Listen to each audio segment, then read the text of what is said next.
Après les honneurs militaires dus à son rang, le président de l'Assemblée nationale, Maître Adrien Ngwedi, a fait son entrée à l'hémicycle où l'attendaient députés et plusieurs personnalités. Les chefs traditionnels notables et têtes couronnées du Bénin, les membres du corps diplomatique accrédités au Bénin. Pas de présence des membres du gouvernement, si ce n'est le ministre de l'Énergie, Jean-Claude Dona-Oussou. Pas de présence des présidents des institutions de la République. Le président de l'Assemblée nationale, dès l'entame, a fait vérifier le quorum et la présence remarquée de 54 députés à l'Assemblée nationale, a fait donner le top à l'ouverture solennelle de cette session ordinaire. Maître Adrien Ngwedi a tenu à remercier le corps diplomatique et les autres corps constitués de la nation qui ont tenu à braver la désaffection vis-à-vis du Parlement, surtout à la fin des législatures. Maître Adrien Ngwedi. La désaffection vis-à-vis du Parlement est un phénomène qui s'observe sous tous les cieux lorsque la fin d'une législature se profile. Je parle d'expérience. Vous avez résisté à cette tentation, soyez-en vraiment remerciés.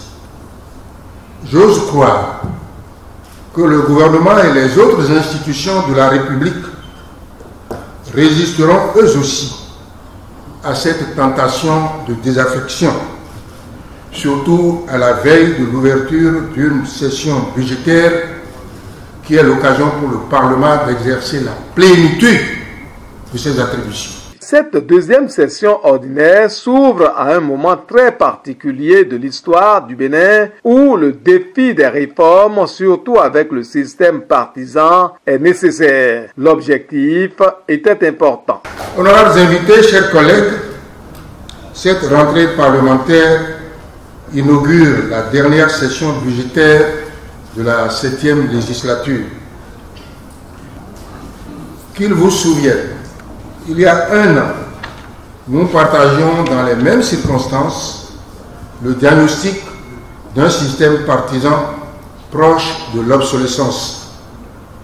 Il nous apparaissait de moins en moins capable de remplir ses fonctions essentielles d'animation de la vie politique nationale dans les conditions primordiales de transparence, de redevabilité et d'inclusion.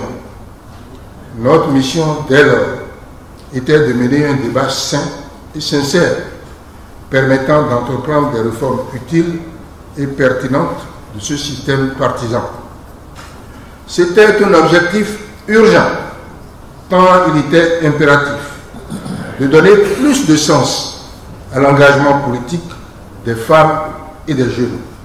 C'était un objectif nécessaire en ce qu'il permettait de mettre fin à la transhumance politique et de favoriser l'émergence de grands partis politiques plus performants et plus représentatifs. Malgré les critiques, l'espoir est permis avec d'autres points importants qui restent à concrétiser. Je suis convaincu que nous y arriverons malgré les embûches. Il restera alors à adopter un financement des partis politiques par l'État assorti de contrôle sur la base des critères objectifs de représentativité et de couverture géographique. Il restera aussi à procéder à la relecture du statut de l'opposition dans le sens d'une prise en charge de l'opposition, de ses intérêts et de ses droits, car il n'y a pas de démocratie s'il n'y a pas une opposition reconnue et opérationnelle. Il faut dire que plusieurs autres points sont inscrits à l'ordre du jour de cette deuxième session ordinaire, section budgétaire, qui verra l'examen de la loi des finances 2019. C'est parti pour 3 mois d'activité parlementaire sans relâche du côté du Palais des Gouverneurs à Porto Novo.